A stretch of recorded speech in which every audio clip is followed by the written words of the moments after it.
भाई कैसे हो भाई? यहाँ पे 2 महीने भी लग सकते, 3 महीने भी लग सकते, कुछ जॉब मिलने की बिल्कुल गारंटी नहीं है। आप क्या समझते हैं, कॉल आएगा कि नहीं आएगा? 100% नहीं आएगा। जून 2024 इंजीनियरिंग से ग्रेजुएट होने के बाद मेरे पास आगे का कोई अच्छा प्लान नहीं था, तो मेरे कजन ने कहा इंडिया में कुछ नहीं रखा, वही 10-20 हजार की जॉब के लूप में फंस जाते, तो जाना है तो गल्फ साइड जाओ, दुबई जाओ, दुबई जाके दिरहम्स में कमाओ। लेकिन उनके एक्सपीरियंसेस देख के दुबई के, सुबह 7 बजे से आए हुए हैं इधर इंटरव्यू के लिए, लाइन में खड़े हैं। मेरे को कभी दुबई जाना नहीं था, मेरे को यूएस जाना था, क्योंकि मेरे को जल्दी अमीर बनना था लाइफ में। लेकिन एक हार्श रियलिटी ये भी थी कि मेरे पास 30-40 लाख रुपए मास्टर्स करने के नहीं थे। यही कोई एक अच्छी जॉब ढूंढ लूं। 3-4 महीने बहुत जॉब ढूंढा, हर जगह अप्लाई करा, बिल्कुल बकवास जॉब्स आ रहे थे, वही 10-15 हजार के आ रहे थे। मेरे एक्सपेक्टेशन से कम 30 हजार की भी सैलरी मिल गई तो मैं यहाँ पे अच्छा सेटल हो जाऊंगा। लेकिन एक टाइम पे ऐसी मजबूरी आई कि मेरे को दुबई जाने का प्लान बनाना पड़ा। तो उसके बाद मैं अपने कजन के पास गया दुबई की जॉब मार्केट के बारे में मालूम करने, वहाँ की सैलरी कितनी है फ्रेशर को वो मालूम करने, और अकोमोडेशन और खाने के और कितने एक्सपेंसेस होते, पूरी जॉब ढूंढने का क्या प्रोसीजर, ये पूरा कंप्लीट में उसे जाके पूछा। क्योंकि ये कोई फर्स्ट टाइम मैं था दुबई गया, 3 से 4 बार दुबई जाके जॉब ढूंढ के बहुत अच्छा सक्सेसफुल भी हुए लाइफ में,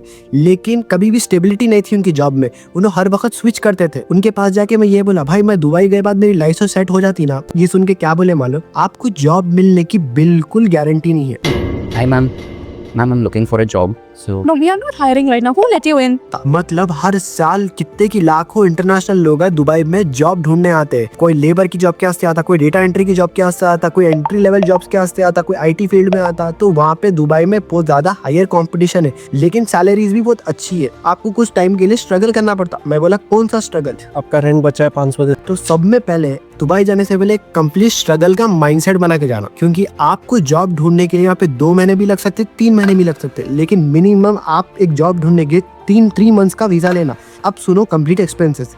फर्स्ट एक्सपेंसेस क्या है मालूम? पासपोर्ट का, जो कि अगर आप पासपोर्ट बनाने गए अपना, आपको लगेंगे 4000 रुपीज। के बाद विजिट वीजा 1 मंथ का भी रहता, 2 महीने का भी रहता, 3 महीने का भी रहता। लेकिन अगर आप जॉब ढूंढने जाते हो विजिट वीजा आपको मिनिमम 3 महीने का लेना ही लेना, जिसका कॉस्ट है 20,000 रुपये। अब आपका पासपोर्ट भी बन गया, विजिट वीजा भी बन गया। अब आपको लेना है टिकट का कॉस्ट अराउंड 18 to 20,000 के अराउंड आता। दुबई जाने से पहले आपका खर्चा हो गया 42,000 मिनिमम। अब अपन बात करेंगे दुबई जाने के बाद अब वो क्या स्ट्रगल होते। सब में बड़ा स्ट्रगल रहता अकोमोडेशन का। अकोमोडेशन यानी आप ये सोच रहे होंगे कि आपको एक शेयरिंग में रहना पड़ेगा 3-4 लोगों के साथ, नहीं, आपको एक बेड स्पेस में रहना पड़ता। बेड स्पेस यानी सिर्फ आपको एक छोटा एरिया मिलता, वहाँ पे अपना सामान रख लेना, खाना खा लेना, सब कर लेना। और आपका जो रूम रहता वो एंटायर रूम में 15 से 20 लोग एक साथ रहते, और वॉशरूम भी एक ही रहता, कॉमन वॉशरूम को यूज करने का रहता। वो है सब में बड़ा स्ट्रगल। इस लाइफ दुबई की जहाँ 10 से 12 लोग एक साथ रहते हैं और वो लोग अलग अलग देशों के होते हैं। बेड स्पेस की प्राइस है 800 दिरहम्स, इंडियन रुपीस में कन्वर्ट करें आज के टाइम पे तो 18,000 रुपीज। 18,000 और आपको 3 महीने के लिए रहना है। 18,000 इंटू 3 यानी 54,000 रुपीज सिर्फ आपके अकोमोडेशन में, वो भी स्ट्रगल में रहना है कितने की लोगों के साथ। फिर बात तो ये है कि आपको कंप्लीट 50 सीवीओ को प्रिंट कराना है। आपकी प्रिंट करा के एक लैपटॉप खोलो। सब में पहले जाती फर्स्ट डे से लैपटॉप खोले, हर रोज 10 से 15 कंपनीज में अप्लाई करो। और आपको है जो ट्रैवल का कॉस्ट है वो बहुत कम नहीं है, वो भी बहुत ज्यादा है। ट्रैवल का कॉस्ट है 7,000 रुपीज पर मंथ मिनिमम, अगर आप मेट्रो से ट्रैवल करें। लेकिन अगर आप टैक्सी वैक्सी लेने का सोच रहे तो महीने को 50,000 रुपए पकड़ के चलो, तो मेट्रोज पकड़ लेंगे पर as a fresher.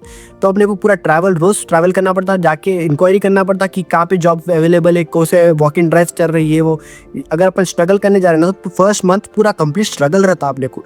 Her rose apply करो बेड स्पेस में ठहर के, और बाद में स्विच कर सकते जॉब। लेकिन अब आगे मैं रियलिटी बताऊंगी कि आपको सैलरी कितनी मिलती। ये सब चीजें हो गए बाद अपने को कोई इंटरव्यू को बुलाया, तो इंटरव्यू देना कुछ आसान काम नहीं है।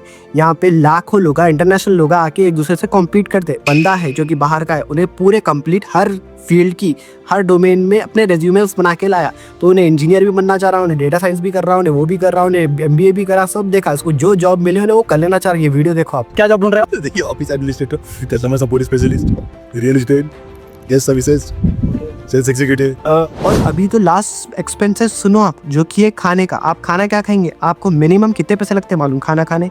10 से 20 दिरहम्स एवरीडे लगते हैं, यानी इंडियन रुपीस में कन्वर्ट कर 15,000 पर मंथ। वो भी बेसिक खाना, जो अगर आप मंदी नॉनवेज खा रहे तो वो ज्यादा हाई हुआ था। 15,000 इंटू 3 महीने के लिए, यानी वो आपके हो गए 45,000 रुपीज सिर्फ खाने के। ये कम्प्लीटली आपके बेसिक नीड के पैसे लग रहे हैं आपको एक जॉब ढूंढने के लिए। अब बात करेंगे कि इंटरव्यू का क्या प्रोसेस रहता है और इंटरव्यू में जॉब मिलना कितना आसान है।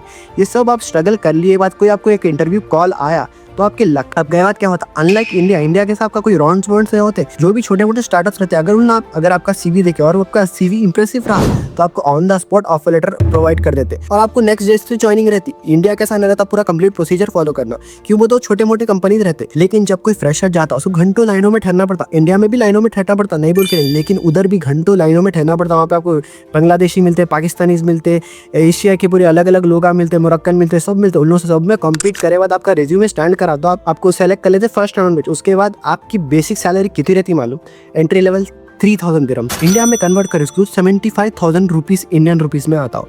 तो आप लोग बोल रहे होंगे ऐसा बेसिक 18,000 इंडिया में मिल रही तो वहाँ 75,000 मिल रही, तो बहुत अच्छा है, बहुत बेहतर है। नहीं बोल के नहीं, बेहतर है, आपकी लाइफ सेट हो सकती है। लेकिन इतने सब स्ट्रगल्स करे बात आपका नहीं क्या बचता पैसा। अभी से आप कैलकुलेट करके देखो, अगर आप स्टार्टिंग में अगर एक बेड स्पेस में भी रहे तो आपको 75,000 में से आपको हर महीने रेंट देना पड़ता, जो कि अराउंड 18,000 है। 75,000 माइनस 18,000 कितने हुए, बचे 57,000। और आप खाने के निकाल लो 15,000 रुपये, तो 15,000 माइनस 57 कितने हो जाए, 42,000। 42,000 माइनस ट्रैवल का एक्सपेंस जो कि 7,000 के अराउंड आता, यानी 35,000। आपके टोटल सेविंग्स हो गए 35,000। वही अगर आप इंडिया में गए तो आपको 18,000 से तो स्टार्ट होता, लेकिन अगर अपन दोनों को इक्वली मैच करें तो दोनों इक्वली रहते, तो ज़्यादा उसमें कुछ फ़ायदा नहीं दिखा मेरे को, इसलिए मैं यूएस को चूज़ करा। लेकिन अनफॉर्चुनेटली मेरा यूएस वीज़ा भी रिजेक्ट हो गया। और दूसरे वीडियोस में मैं ऑलरेडी बोला और आप इतना स्ट्रगल करके 35,000 रुपीज़ या 30,000 रुपीज़ सेव भी कर लिए, सेव कर लेके अगर 2-3 साल में जमा भी कर लिए उसको, तो आपके टोटल 6 लाख रुपीज़ कुछ अराउंड हो जाते। तो मैं क्या यही सोच रहा हूँ कि इतना स्ट्रगल करके, घर वालों से दूर रह के, होम सिक होके, अनजान लोगों के साथ रह के, इतने छोटे रूम में रह के, क्या वर्थ इट है 35,000 रुपीज़ जमा करना? हाँ, कुछ लोगों के लिए वर्थ इट है, लेकिन मेरा कुछ और था, मैं कुछ और करना था लाइफ में हमेशा के लिए। मैं हमेशा मतलब स्ट्रगल नहीं कर सकता लाइफ में, हर जना अलग अलग रहता। मैं किसी को डिमोटिवेट नहीं करूँ जो जाने वाले दुबई अपनी जॉब ढूंढने के लिए, लेकिन जॉब ढूंढने के लिए, लेकिन मैं आप लोगों के लिए इन्फॉर्मेशन प्रोवाइड कर रहा हूँ। तो अपने ग्रैंड टोटल कितना खर्चा आ रहा मालूम,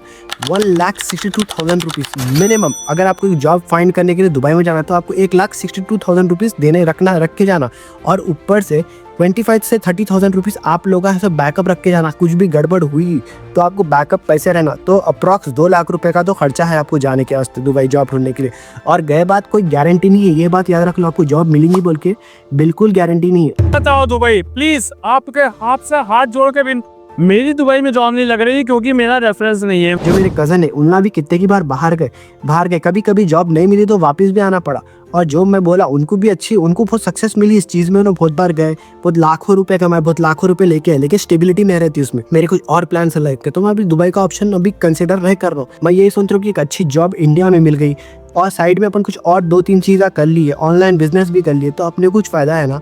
मल्टीपल थिंग्स ट्राई करें तो मल्टीपल जगहों से रेवेन्यू बन रहा, तो अपने को ज़्यादा फायदा है, वही क्रिएट करने की कोशिश कर रहा हूँ मैं। इवेंचुअली लास्ट में ये बोलूँगा, अगर आप इंटरेस्टेड हैं तो बिल्कुल जाओ दुबई। आप में चांसेस रहते हैं, लेकिन आप ये नहीं सोचना कि 100% कि अब मेरे को जॉब मिलेंगी। ये बहुत गलत मेंटालिटी है कि जो भी हम लोग बोलते बी पॉजिटिव, हमेशा बी 100% पॉजिटिव। मैं एक ऐसा इंसान हूँ कि मैं हमेशा पॉजिटिव नहीं रहता हूँ। मैं दोनों तरीके से सोचता हूँ कि 50% हो भी सकता है, 50% नहीं भी हो सकता, क्योंकि आप ऑलरेडी इस चीज़ के लिए मेंटली प्रिपेयर्ड रहते हैं। जो भी आपका डिसीजन है दुबई जाने का, नहीं जाने का, कुछ और करने का, जो भी है अपने हिसाब से लेने की कोशिश करो।